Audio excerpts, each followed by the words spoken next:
Guys, how are you doing?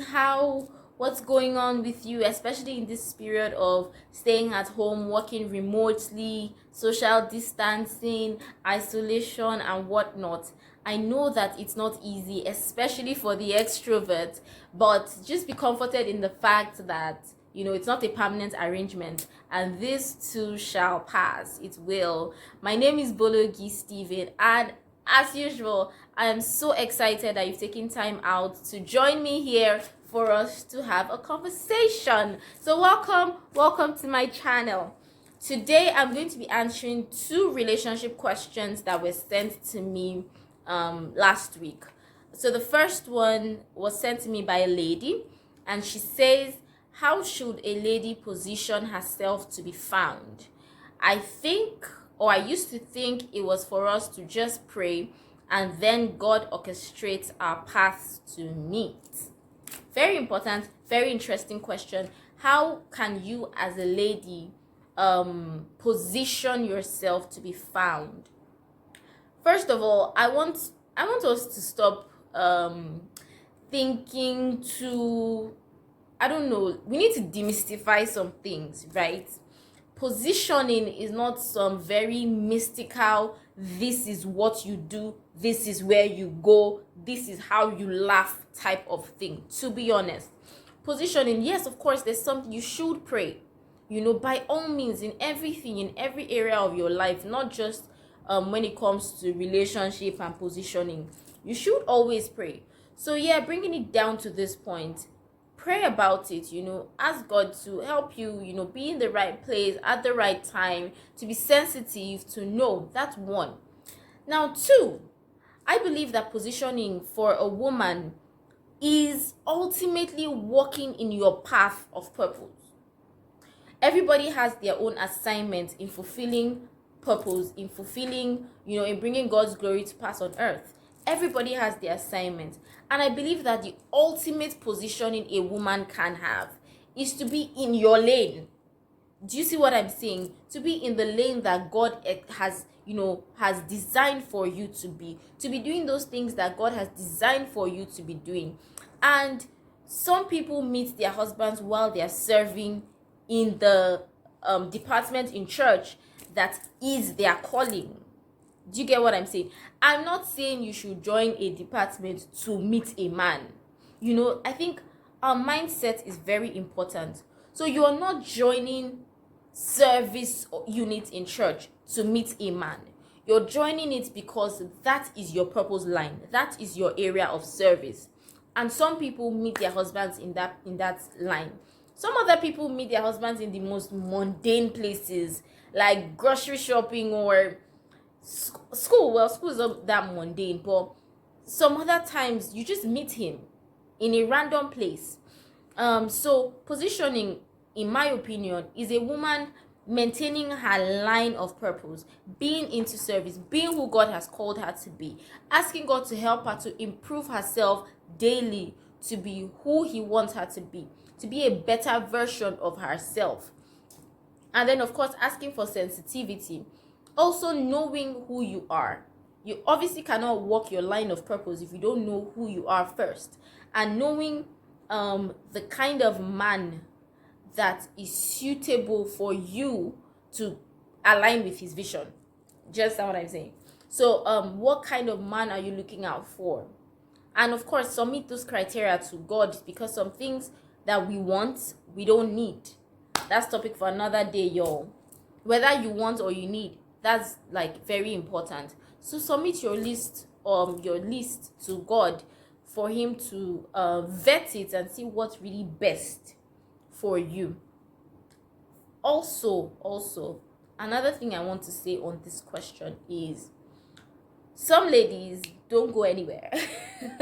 They're literally at home 24 hours of the day. I don't think your husband is going to be a stranger that got lost going to a different apartment and stumbled into your house and met you. Most likely not. So of course, go out, socialize rightly.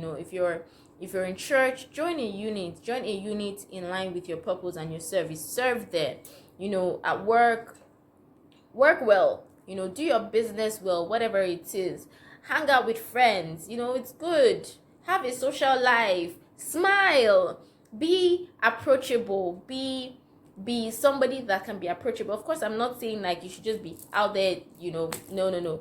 But like be an approachable person, and yeah, finally, I think I want to just put a caveat on this question, which is that when you have done, the Bible says, when you have done all to stand, stand. When you have prayed, when you're walking line of purpose, when you are being the best version of you as God will have you be, after that, you rest. Because if you now say, okay, I'm serving, I'm doing all these things, then all that is in your heart is husband. And I'm speaking from experience. What's going to happen is that every guy that comes into your life, you start seeing him as a potential husband. And maybe I will do another video on this entirely, but let me just run, in quick points on this. The danger with that is that not every man that comes into your life is meant to be your husband. Some of them are just supposed to be good friends. Some of them are supposed to help you out in ministry or career. Some of them are supposed to introduce you to your husband. But when you have already now entered a situationship with him, then you now complicate everything. Then, when you now meet the person that you could have married, you are now asking questions like, can you date somebody when you had a situationship with his cousin or his best friend? Because you were so focused on husband that any person you see on the road, you start thinking, is he the one? Oh, it will be such a nice love story. We'll just say that, we met when we're crossing the road. But you see, it might not be. So just take the focus of that and keep doing life. Like, there is so much more to life than your husband. Keep doing life. And when he comes, it will be perfect and it will be great. So that's that for that question. I'll go to the next question that says, did you have a goal for what you wanted and didn't want in your relationship? And if you did, how were you able to set those goals and ensure that they were met and yielding results? This is a good question. I'll start by saying that if you don't stand for something, you will fall for anything. I'm sure some of us have heard that saying before. That said, a person without standards doesn't know who they are, doesn't know their worth. You have to have standards. You have to know what you want. You have to, because if you don't know what you want, then anything becomes acceptable to you. How many of you have watched Coming to America? If you haven't watched Coming to America or you don't know the movie, anytime you see me on the road, call me auntie. If you watch Coming to America, you remember the lady they brought for Hakeem to marry in the beginning, and he was like, what kind of food do you like? And she was like, whatever kind of food you like, Your Highness. What kind of this do you like? Whatever kind of this you like, Your Highness. And he's like, nah. You have to know your person. You have to have a standard. What kind of marriage do I want? What kind of relationship would lead to that kind of marriage? Do you see what I'm saying? So have a standard, have an idea of what you want. And then when you get into a relationship with somebody, hopefully somebody that, has the same end goal as you. People are not just roughing it in these streets, But when you get into a relationship with somebody that also wants to get married, then you start discussing. There is no way you can overemphasize the need for discussion. Talk. More so, as believers, you're not supposed to be, getting physical. So there is more time to talk. By all means, have fun, go out, hang out, but spend a lot of time talking. Let him know, this is the kind of marriage I want. What kind of marriage do you want?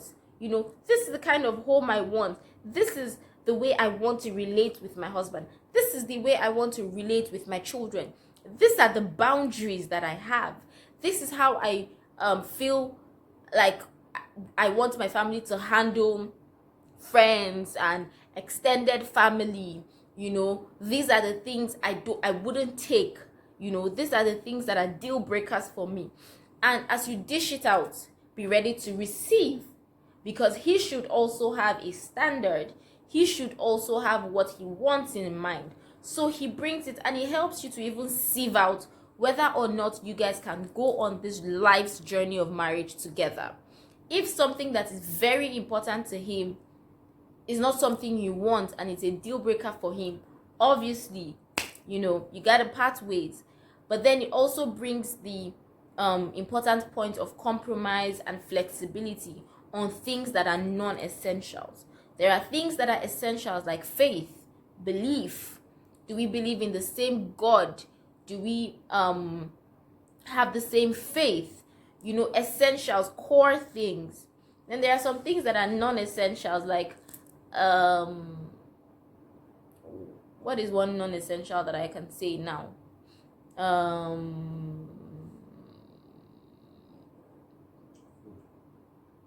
Oh yeah, like food.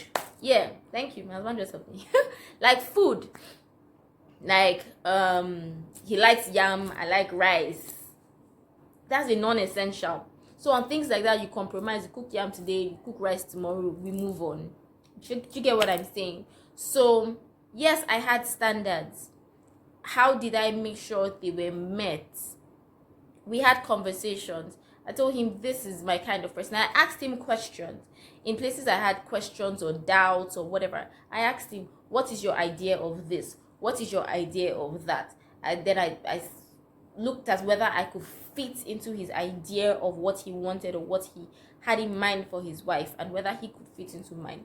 And then we just, look at it together. Have reviews. It's good to have reviews. If you have standards but you're not reviewing your relationship, then you won't even know if those standards are being met. From time to time, take some time on your own to review your relationship. Am I happy? Are my standards, like what I have in mind, are they being met? And all of that. And then both of you together sit down. How are we doing with communication? How are we doing with the goals we've set? How are we doing with the boundaries? Is it hard? How can we be better? How can we progress? And all of that. Finally, on this point, some people set standards that are unrealistic. I'm not referring to that. You can't set an unrealistic standard and then say nobody's coming or nobody's meeting your standards. I'm not saying that when, some people say, like the world will tell you that your standards are too high if, for example, you say no sex in a relationship. No, I'm not talking about that. But some people want a relationship where they would never disagree. That's a very unrealistic standard. Or they want a man that has no flaws. That is an unrealistic standard. Or they want a man that will never offend you. That is an unrealistic standard. Do you understand? So you should have a reasonable standard, a standard that is high, that values your person, but at the same time isn't expecting perfection, but expecting growth and progress. So these are my answers to these two questions. I'll be taking more questions with time. I'll just pick out questions that I get asked. Feel free to ask any question you have, either in the comments section, or you can send me a direct message or an email. And if I see your messages or your questions, I will definitely address them in one of the videos. Thank you so much for joining me on here. I love spending time with you. Have an amazing day. Have an amazing time. And please stay safe. Please stay safe. This too shall pass. Bye.